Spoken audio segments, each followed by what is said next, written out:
Hello बच्चों, let's see this question. Mendel studied seven characters in garden P. Which one or more of the following were recessive? इनमें से कौन recessive है? Wrinkle seed, axillary flower, yellow colour of food. देखिए, basically अगर मैं बात करूँ यहाँ पे, अगर मैं यहाँ बात करूँ की कॉन्सेप्ट के बारे में बच्चों, तो की कॉन्सेप्ट यहाँ पे हो जाएगा.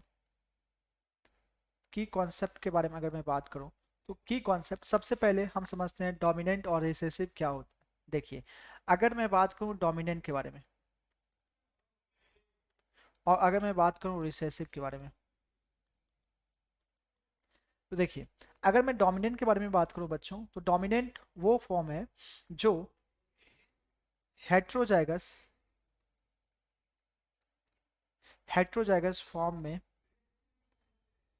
अपने आप को एक्सप्रेस कर पाता है, उसको हम लोग कहेंगे डोमिनेंट. और रिसेसिव क्या?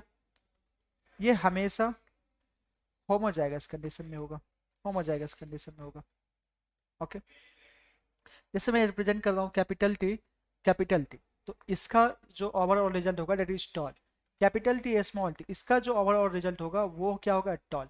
तो हम लोग यहाँ पे देख पा रहे हैं जो ये कैपिटल टी है ये डोमिनेट कर पा रहा है ओवर स्मॉल टी. तो डोमिनेंट हेट्रोजाइगस कंडीशन में भी हो सकता, हेट्रोजाइगस कंडीशन में हमेशा एक्सप्रेस करता है अपने आप को रिसेसिव पे, मतलब capital T dominate over small T. फिर अगर मैं बात करूं होमोजाइगस कंडीशन, तो homozygous condition that is small T, इसमें क्या होगा? हमेशा रिसेसिव होगा, हमेशा रिसेसिव होगा. तो यहाँ स्मॉल टी क्या रिप्रेजेंट करेगा? ड्वार्फ को.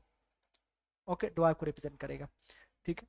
देखिए, अब मुझसे क्वेश्चन पूछा गया है इनमें से कौन सा रिसेसिव है. देखिए, अगर मैं बात करूं रिंकल सीड के बारे में, सबसे पहले मैं बात करता हूं रिंकल सीड के बारे में. देखिए, अगर मैं रिंकल सीड के बारे में बात करूं, तो सीड से मेंडल ने कैरेक्टर जो यूज किया था वो था सीड सेप कैरेक्टर यूज किया था.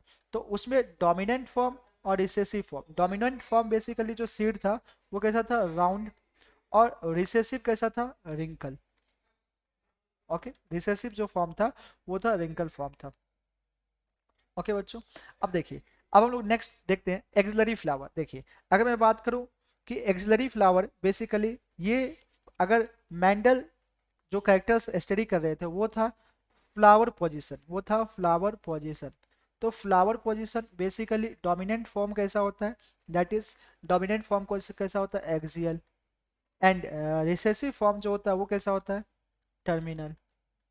ओके, अगर मैं बात करूं यहाँ येलो कलर ऑफ, अगर मैं बात करूं यहाँ yellow colour of pod, basically यहाँ पे ये जो फूड नहीं, यहाँ पे क्या होगा? पोड होगा, यहाँ पे पोड होगा. ओके, देखिए, अगर मैं बात करूं that is yellow colour of pod, मतलब यहाँ पूछा गया है पोड कलर, जो करेक्टर यूज यहाँ लिया गया है दैट इज पोड कलर. अगर मैं पोड कलर के बारे में बात करूं, तो पोड कलर बेसिकली, अगर डोमिनेंट के बारे में बात करूं, तो डोमिनेंट फॉर्म यहाँ जो पोड कलर था दैट इज ग्रीन.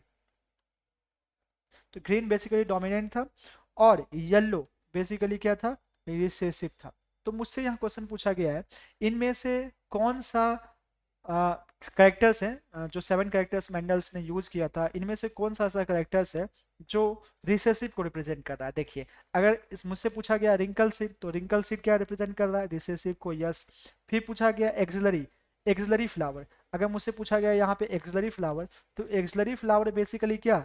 डोमिनेंट को रिप्रेजेंट कर रहा है. ये क्या रिप्रेजेंट कर रहा है? डोमिनेंट को. फिर yellow colour of port, yellow colour of port basically क्या रिप्रेजेंट कर रहा है? रिसेसिव को. तो मुझसे क्वेश्चन पूछा गया रिसेसिव कौन कौन सा, तो मैं यहां से कह सकता हूं कि wrinkle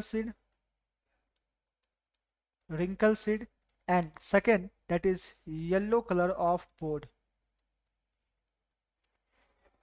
yellow colour of port port, ये क्या रिप्रेजेंट कर रहा है? That is recessive form. Okay, I hope you understood well. Thanks, best of luck.